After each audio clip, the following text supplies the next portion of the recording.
Yang berbahagia, Datuk Syed Zaid Alba, Executive Chairman Securities Commission Malaysia.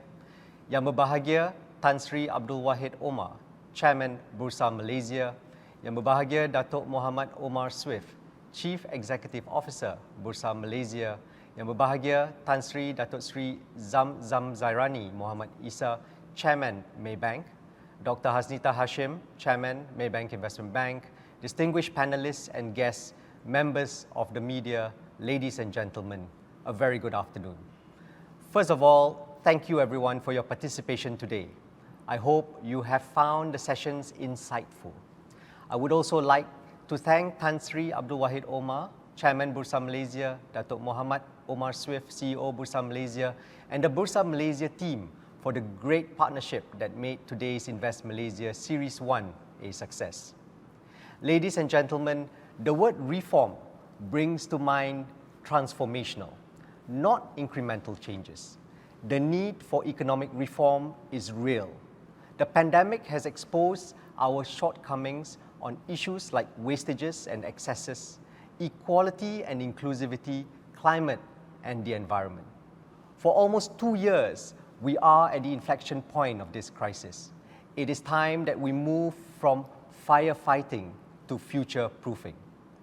In the context of economic reform, the 12th Malaysia Plan provides a roadmap to this transformation journey for Malaysia's transition to a high-income economy.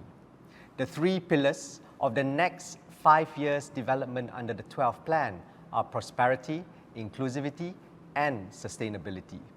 To use the analogy of the economic pie, we need to not only make the country prosperous by expanding the economic pie, but also be inclusive by equitably sharing the expanding economic pie and to ensure that the economic pie can keep expanding sustainably and responsibly for future generations.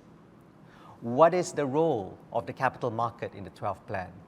What can the private sector and the capital market participants do to create a prosperous and inclusive sustainable economy?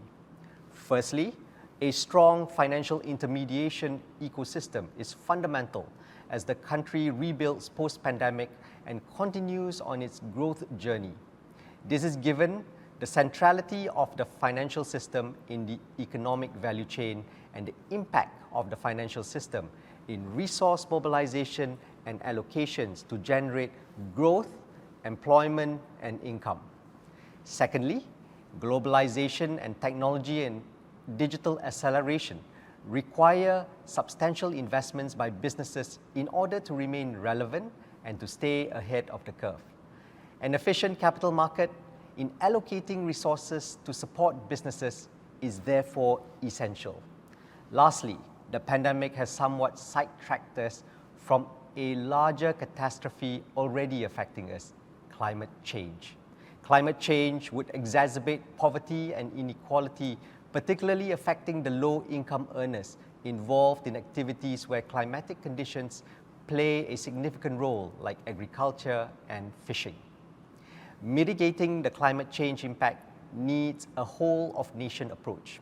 The 12th Plan has incorporated a carbon-neutral aspiration for the country, while the outcome of COP26 next month could see more ambitious emission reduction targets requiring substantial investments. As capital market drivers, we must therefore be responsive in mobilizing capital to help businesses to decarbonize.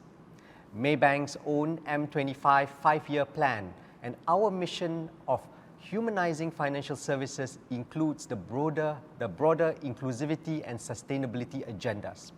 Firstly, we are pervasively digital as a means to enhance financial access and inclusion, launching services such as Maybank to You Biz and SME digital financing to support micro, small and medium enterprises.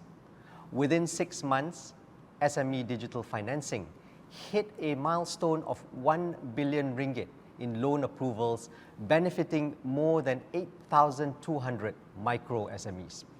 Secondly, by focusing on new value drivers, we are helping to allocate capital in areas that will create new job opportunities and build a multiplier effect for economic growth. And thirdly, we have embedded sustainability in our business and operations and partnered with stakeholders to achieve sustainable growth and inclusive progress. We are doing our part to help the nation achieve its carbon neutral aspiration. Just last Thursday, Maybank signed a letter of intent with TNBX to purchase Malaysia renewable energy certificates, making us the first bank in Malaysia to purchase the non-tangible energy commodities to support renewable energy generation. The intended purchase of the certificates over a 5-year period is expected to reduce our Malaysian operations Scope 2 carbon emissions by 70% each year, bringing us a step closer towards realizing Maybank's carbon neutral position by 2030. Ladies and gentlemen, we heard a short while ago from our esteemed panelists on the refresh mandate of our GLICs. The refresh mandate is an essential component of meeting the development goals of the 12th plan.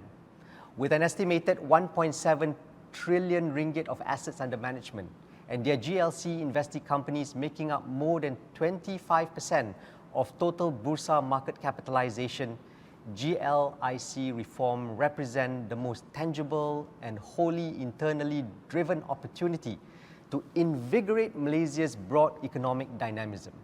This is in addition to GLIC's capital allocation towards new drivers of economic growth, principally new economy sectors which are centered on technology and sustainability.